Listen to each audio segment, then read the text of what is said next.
नमस्कार, हमारा छत्तीसगढ़ में आपका स्वागत है। मैं हूं आरिश अजहर, आपके साथ रुक करेंगे इस वक्त की हेडलाइंस पर। दिल्ली नोएडा बॉर्डर पर डटे किसान, बोले आज की बैठक में कुछ नहीं हुआ तो संसद का करेंगे घेराव। मुख्यमंत्री भूपेश बघेल ने लिया बड़ा फैसला, कोरोना के कारण अभी स्कूल नहीं खुलेंगे, ऑनलाइन क्लास जारी रखें। जशपुर को मुख्यमंत्री भूपेश बघेल ने दी बड़ी सौगात, 792.86 करोड़ रुपए के 196 विकास कार्यों की दी सौगात। दंतेवाड़ा में गोधन न्याय योजना से आत्मसमर्पित नक्सलियों को फायदा, गौ संवर्धन केंद्र पहुंचकर आत्मनिर्भर बन रहे नक्सली। रायपुर गोल बाजार का स्वास्थ्य मंत्री ने किया निरीक्षण, कोरोना को लेकर लोगों से मास्क लगाए रखने की स्वास्थ्य मंत्री ने की अपील। कांकेर जिला मुख्यालय में घूम रहा भालुओं का झुंड, भालुओं के आतंक से लोग भयभीत, रात होते ही आ जाते हैं रिहायशी इलाकों में भालू। आप देख रहे हैं के न्यूज, खबरों का सारथी।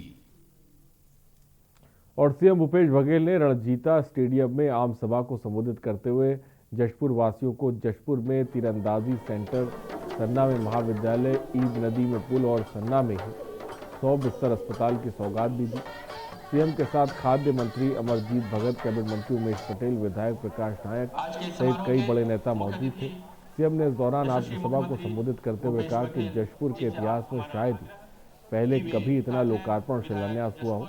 33 साल बाद जशपुर जिले ने तीन विधायक दिए हैं, जिसके लिए मैं सीएम भूपेश बघेल ने जशपुर के लोगों का धन्यवाद किया।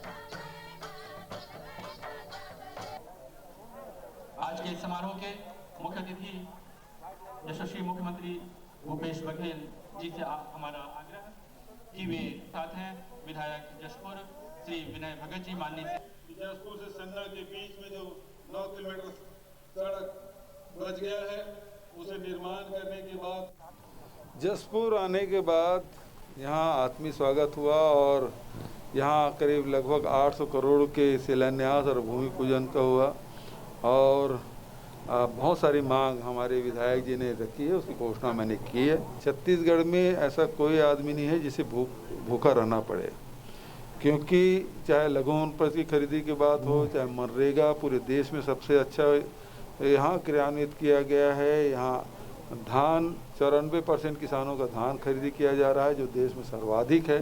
तो सारे प्रकार की व्यवस्था हमने की है और गोबर भी 2 रुपये किलो में खरीद रहे हैं।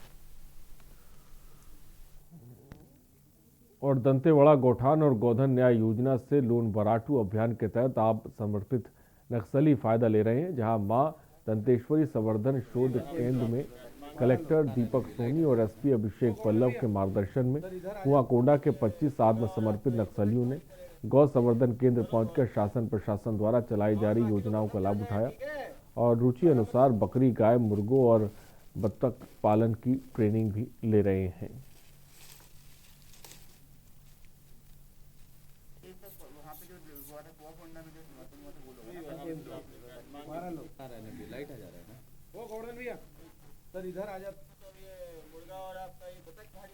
तो गौ संवर्धन केंद्र पहुंचकर आत्मनिर्भर नक्सली बड़ी तादाद में बन रहे हैं, जिन्हें ट्रेनिंग भी दी जा रही है। योजना से आत्मविश्वास भी बढ़ रहा है।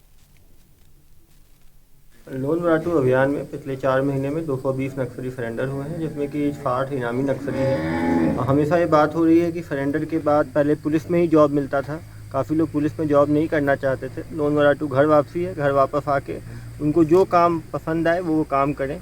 जिला प्रशासन ने लगातार आत्मसमर्पित नक्सली के पुनर्वास के लिए कार्य किया है। उनको ट्रैक्टर दिया गया, जो लोग मछली पालन करना चाहते हैं मछली पालन की ट्रेनिंग, जो लोग मुर्गा पालन, बकरी पालन, गाय पालन करना चाहते हैं उनको जानवर दिए जा रहे हैं, शेड बना के दिए जा रहे हैं। तो कहीं ना कहीं ये एक मील का पत्थर साबित होगा। जो बाकी नक्सली हैं जो अपने गांव से दूर चले गए, बहुत ही कठिन जीवन नक्सलवाद में व्यतीत कर रहे हैं, भय का जीवन व्यतीत कर रहे हैं, डर का जीवन व्यतीत कर रहे हैं, वो भी इनको देख के आएंगे और वो भी हाल ही में जो है लोन बराटू अभियान के तहत ज़िले में जो आत्मसमर्पित नक्सली हैं, जिन्होंने आत्मसमर्पण करके मुख्य धारा से जुड़ने का अपना विचार दिखाया और आकर समर्पण किया, उनको मुख्य धारा से जोड़ने के लिए रोजगार हेतु अवसर उपलब्ध कराया जा रहा है और उनकी सहमति के अनुसार, उनकी मंशा के अनुसार जो भी वो कार्य चाहते हैं उनसे जोड़ा जा रहा है।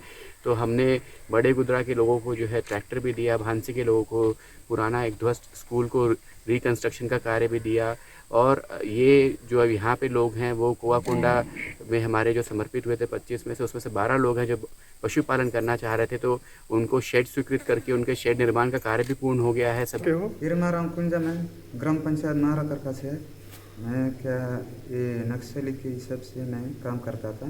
फिर वो आत्मसमर्पण किए गए हम लोगों को, तो हमको भी बकरी पालन का वो ट्रेनिंग के लिए हमको भी दिए गए। और छत्तीसगढ़ के स्वास्थ्य मंत्री टी.एस. सिंहदेव ने राजधानी रायपुर में सदर गोल बाजार का निरीक्षण किया और आम जनता से मास्क लगाने और सोशल डिस्टेंसिंग का पालन करने की अपील की। आपको बता दें कि पूरे देश में कोरोना का कहर जारी है, जिसको लेकर सरकार लोगों को जागरूक कर रही है और कोरोना गाइडलाइन का पालन करने के लिए आग्रह कर रही है।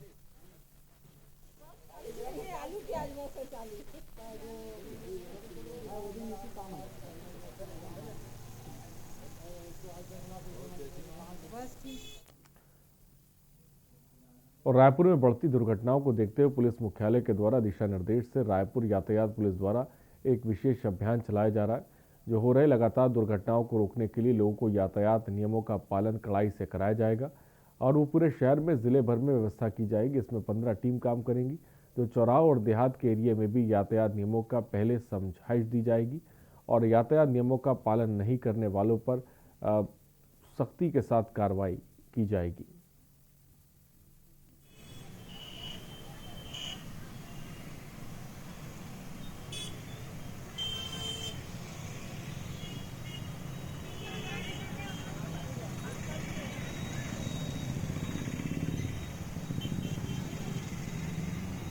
यातायात पुलिस अभी एक अभियान चलाने जा रही है, इसको लेके क्या किस तरह से वो अभियान होगी, किस तरह से चलाने की कार्रवाई की जाएगी? बढ़ते दुर्घटनाओं को देखते हुए यातायात पुलिस रायपुर द्वारा भी एक विशेष अभियान चलाई जा रही है और ये पुलिस मुख्यालय के निर्देश भी हमें प्राप्त हुए हैं कि यातायात नियमों का पालन कड़ाई से किया जाए। तो हम जो व्यवस्था जो है हमारी है वो पूरे शहर भर में और पूरे ज़िले भर में हम व्यवस्था लगाए हैं, जिसमें हमारे 15 टीम काम करेगी। वो विभिन्न चौराहों में और देहात के एरियो में भी वो जाके पहले तो है कि वो सभी लोगों को समझाइश देंगे जो यातायात नियम है उसके संबंध में, और उसके बाद फिर यदि नहीं मानते हैं तब हम ये कार्रवाई करेंगे और वो भी 6 तारीख से। तो ऐसी परिस्थिति में हमारा यही प्रयास रहेगा कि ज़्यादा से ज़्यादा लोगों को हम पहले समझाइश दें, उसके बाद चलानी कार्रवाई करें। ये रायपुर में सदर बाज़ार में इस तरह से जो भीड़ लगी रहती है, यातायात में भीड़ रहती है, आवक जावक लोगों को परेशानी होती है, इसके लिए पुलिस की किस तरह से उस पर कार्रवाई की जा रही है, कंट्रोल किस तरह से किया जा रहा है? देखिए, रायपुर शहर की जो यातायात व्यवस्था है वो भीड़ भाड़ एरिया थोड़ा सा कम है। वहाँ पे हमारी जो पेट्रोलिंग टीम जो लगी है और प्रत्येक चौराहों में टीम लगी हुई, चौराहों में ड्यूटी लगी है, वो वहाँ पे व्यवस्था करते हैं और साथ ही उसके वहाँ क्षेत्र के जो टीआई जो हैं, उस क्षेत्र के टीआई हैं, वो भी भ्रमण करके यातायात व्यवस्था को सुदृढ़ बनाते हैं। ये थे रायपुर के यातायात एडिशनल एसपी एम.आर. मंडावी। इन्होंने कहा है कि यातायात की जो अभियान शुरू होने वाली है वो 6 तारीख से शुरू होने वाली है। पहले यहाँ के जो रायपुर वासियों को पहले समझाइश दी जाएगी, उसके बाद उन पर चलानी कार्रवाई की जाएगी। मैं हूँ रायपुर से चित्रा पटेल, के न्यूज। और बालोद जिले के जिला योजना समिति के सदस्यों का चुनाव बेहद गहमा गहमी के बीच संपन्न हुआ, जिसमें एक बार फिर कांग्रेस ने बाजी मारी तो वहीं भाजपा का सूपड़ा साफ हो गया। जिला पंचायत सदस्यों के लिए 7 सीट तो नगरीय निकाय के लिए जिला योजना समिति के सदस्यों के लिए 1 सीट निर्धारित थी और इन सभी सीटों पर कांग्रेस अपना कब्जा जमाने में सफल रहे। उपचुनाव में कांग्रेस के पक्ष में क्रॉस वोट भी मिले। कांग्रेस के जिला अध्यक्ष चंद्र प्रभात सुधाकर और बालोद नगर पालिका अध्यक्ष विकास चोपड़ा ने अपनी पार्टी की ओर से चुनाव को लेकर मोर्चा संभाला था। हालांकि इसमें सभी पार्षदों और जिला पंचायत सदस्यों सहित कांग्रेस के तमाम नेताओं और कार्यकर्ताओं ने भी पूरी कोशिश की, जिसका परिणाम कांग्रेस के पक्ष में रहा।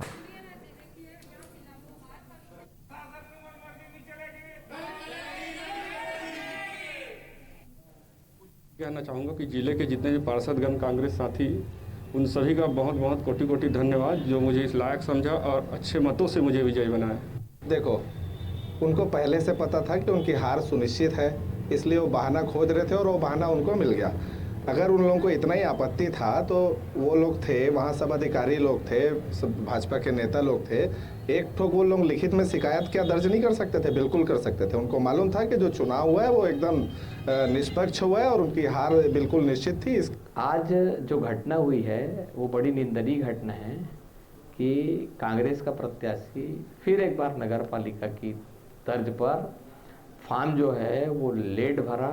नाम निर्देशन में कमलेश सोनी जो है प्रथम 12:30 बजे के पहले पूर्व निर्धारित समय में अपने फॉर्म जमा किया, लेकिन कांग्रेस का व्यक्ति 12:42 को फॉर्म जमा कर रहा है और उसका फॉर्म लेना है और फॉर्म जमा करना ही एक बहुत बड़ी त्रुटि है। और जांजगीर चांपा जिले के खोखरा रेलवे फाटक के पास पिछले 7 सालों से रेलवे ओवरब्रिज का निर्माण हो रहा है, लेकिन 7 साल पूरा हो जाने के बाद भी ओवरब्रिज का निर्माण पूरा नहीं हो पाया। इसके चलते चांपा और जांजगीर एसआर आने जाने वाले राहगीरों को परेशानी का सामना करना पड़ा। इसको देखते हुए आज जांजगीर के शहरवासियों ने नगाड़ा बजाकर रेलवे प्रशासन को नींद से जगाने का प्रयास किया और विरोध प्रदर्शन की जानकारी मिलते ही पुलिस अधिकारी जांजगीर पहुंचे।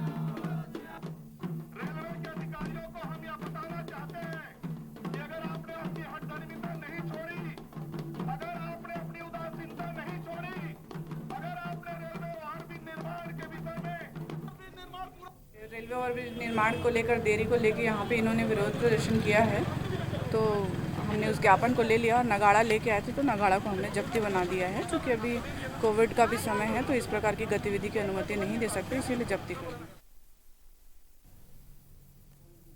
और कांकेर जिला मुख्यालय में कांकेर कलेक्ट्रेट के सामने एक मां और पिता अपने मृत बच्चे की फोटो हाथ के लिए इंसाफ की गुहार लगाने कांकेर पुलिस अधीक्षक और कलेक्टर कांकेर से मिलने पहुंची।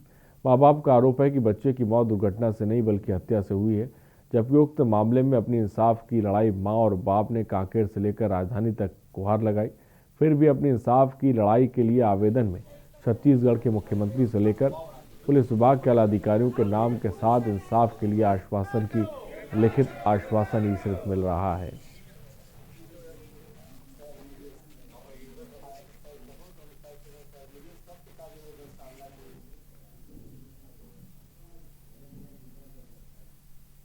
कि मेरा जो है कुछ लोग जो है हमारे ऊपर ध्यान दिए थे, लेकिन हम लोग उस चीज़ को समझ नहीं पाए। जो है हम यही चाहते हैं कि कोई मेरा दुश्मन है जो मेरे बच्चे को जो है 2 आदमी भेजवा के और उसको जो है बियर की बाटल से मारा गया, इसका छानबीन अगर सही रूप से हो तो कम से कम आरोपी सामने आएगा। जो है का कारण ये है कि वहाँ पर सीसी फुटेज हमारे पास है, वीडियो हमारे पास है और आरोपी वहाँ उतर के अजय नाग से मिलता है सोनी मेडिकल में और उसी अजय नाग जो है से जा कर के पैसा लेता है। ये सामने वीडियो में दिख रहा है सर। कई लोग जो है कह रहे हैं कि नहीं एक्सीडेंट है, लेकिन वीडियो में दिख रहा है सीधा जो है कि उसका जो है एक्सीडेंट नहीं है, क्योंकि आरोपी जो है सीसी कैमरा के सामने मुंह छुपा रहा है। और कांकेर में बांधे लिम्स के लेखपाल सुब्रत मलिक और एक ऑपरेटर को पंजीयन में गड़बड़ी पाए जाने पर आज बांधे थाने में एफआईआर दर्ज की गई, जिसमें 420 धाराओं के साथ अन्य धारा लगाई गई। आपको बता दें कई दिनों से ग्रामीण द्वारा इसकी शिकायत की जा रही थी।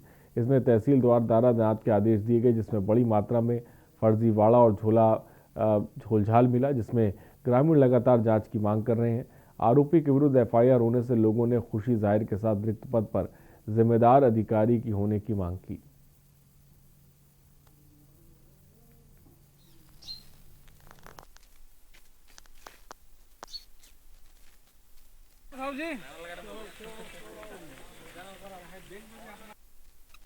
तहसीलदार पखांजूर द्वारा थाना उपस्थित आकर एक लिखित आवेदन जांच उपरांत प्रस्तुत किया गया है, जिसमें बांदे के लेखापाल सुब्रत मलिक व ऑपरेटर राधिका निर्मलकर के खिलाफ पर्याप्त साक्ष्य सबूत पाए जाने पर आईपीसी की धारा 420, 467, 468, 471, 34 के तहत मामला पंजीबद्ध कर विवेचना में लिया गया है। अभी तो उन्हें तात्कालिक तौर पर निलंबित कर दिया गया था 30 तारीख को, एक ऑपरेटर को और लेखापाल को। अब उन पर एफआईआर करने की कार्रवाई जारी है। और बोड़ा विकासखंड के बसिनखार गांव में युवतियों ने कर्मा नाच किया, जहां रोहन के घर मेहमानों का स्वागत सत्कार किया गया। भोजन में 2 चावल, दाल, सब्जी, महुआ, मन परोसा गया, जिसका आगंतुक मेहमान और मेजबान दोनों ने आनंद लिया।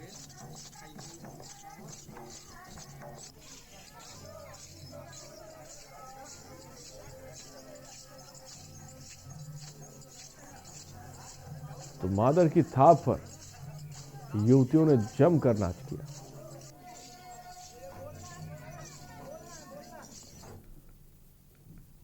और कांकेर के परालकोट में लगातार धान खरीदी केंद्र में हो रही गड़बड़ी को रोकने के लिए तहसीलदार और खाद्य विभाग की टीम द्वारा कार्रवाई की जा रही। बीती रात कोरेनार धान खरीदी केंद्र के ऑपरेटर द्वारा 27 बोरी धान को अवैध तरीके से खरीदा गया। जब तहसीलदार और खाद्य विभाग की टीम ने इस पर जांच की तो मौके पर किसी प्रकार का धान नहीं मिला। इसमें तहसीलदार द्वारा उनके विरुद्ध कार्रवाई की गई। कुछ केंद्र में सीसीटीवी कैमरे लगाए गए ताकि इस प्रकार की गड़बड़ी ना हो। 2 दिन पहले इसी प्रकार गोंडाहुर से 80 बोरी धान को जब्त किया गया था। क्षेत्र में इस प्रकार की कार्रवाई से धान खरीदी केंद्र में गड़बड़ी कम होगी।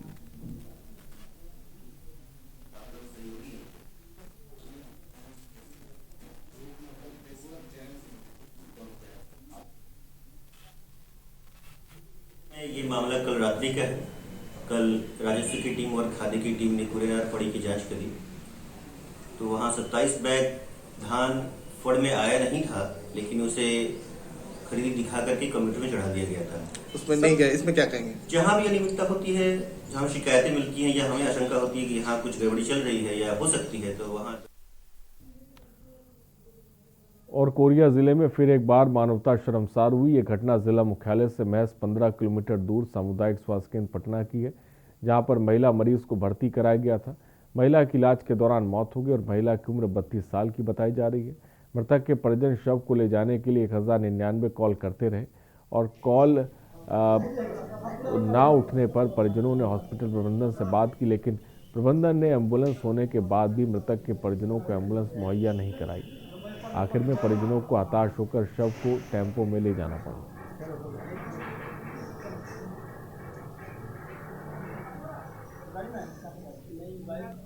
सब हम एक अपने कोरिया में है 1099, जिस पे कॉल करने से सब हम आ जाती है।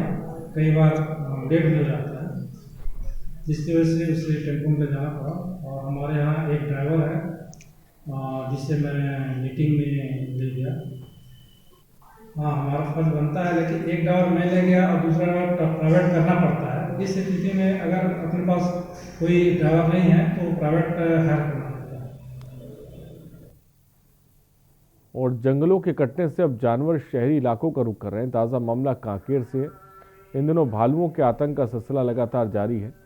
कांकेर जिला मुख्यालय के साथ साथ कांकेर जिले के अंतर्गत आने वाले तहसीलों में भी भालुओं का आतंक जारी है, जहां रात होते ही नगर के रिहायशी इलाकों में भालुओं का झुंड नजर आने लगता है।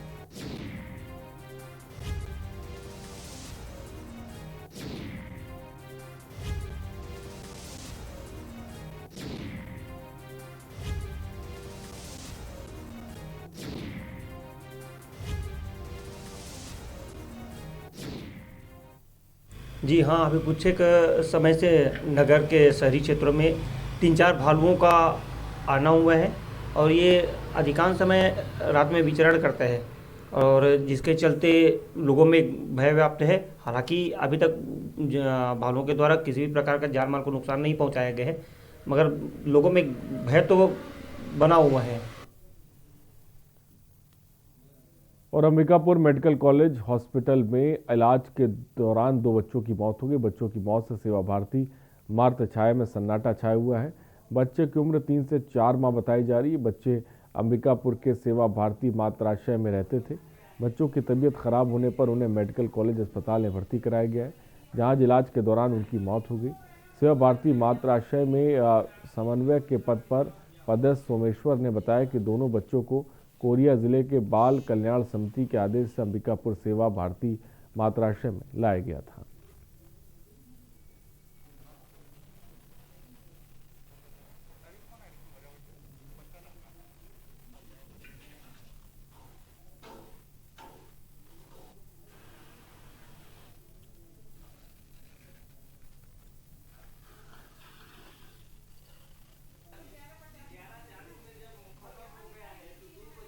ये सेवा भारती मातृछाया से 2 बच्चों को लेके आए थे, जो मेडिकल कॉलेज अस्पताल अंबिकापुर में भर्ती किए थे। जो पहला बच्चा का नाम आयुष है, जिसका उम्र 4 माह है, और इसको 30/11/2020 को भर्ती किए थे। और दूसरा बच्चा का नाम है नवीन, उम्र 3 माह है, जो उसको भी सेवा भारती मातृछाया से लाया गया था। एक बालक था नवीन, जो 29 तारीख शाम को अपन अस्वस्थ होने के कारण एडमिट किए थे, और आज हॉस्पिटल में पता चला कि 11 बजे उसका आकस्मिक इलाज के दौरान मृत्यु हो गए। और एक बालक आयुष, उसको 30 तारीख को अपन शाम को अस्वस्थ होने के कारण उसको भी अपन एडमिट किए थे, उसका भी इलाज के दौरान आज लगभग 12 बजे उसका भी मृत्यु हो गया। और छत्तीसगढ़ राजधानी रायपुर के हाउसिंग बोर्ड कबीर नगर रायपुर के कार्यपालन अभियंता अधिकारी संदीप साहू ने हाउसिंग बोर्ड में लगातार हो रहे अवैध कब्जे को लेकर कहा कि कोई भी अवैध कब्जा नहीं कर सकता। अगर कोई अवैध कब्जा या निर्माण करता है तो उस पर तत्काल कार्रवाई की जाएगी, और इतना ही नहीं, अवैध कब्जे पर ही तोड़फोड़ की जाएगी। ये तो हाउसिंग बोर्ड का रोड का है।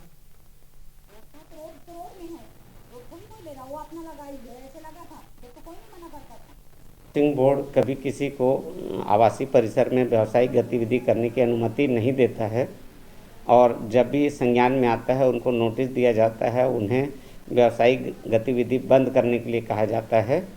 चूँकि जब भी हम अवैध कब्जा या अवैध व्यवसाय को हटाने के लिए जाते हैं तो लोग अन्य लोगों को इकट्ठा करके बोर्ड के ऊपर दबाव बनाते हैं कि हम जो भी कर रहे हैं अपने मकान में कर रहे हैं, आपको इससे कोई लेना देना नहीं है। भारी जन आक्रोश का सामना करना पड़ता है। हमारा छत्तीसगढ़ में इतना ही। बने रहिए हमारे साथ। नमस्कार।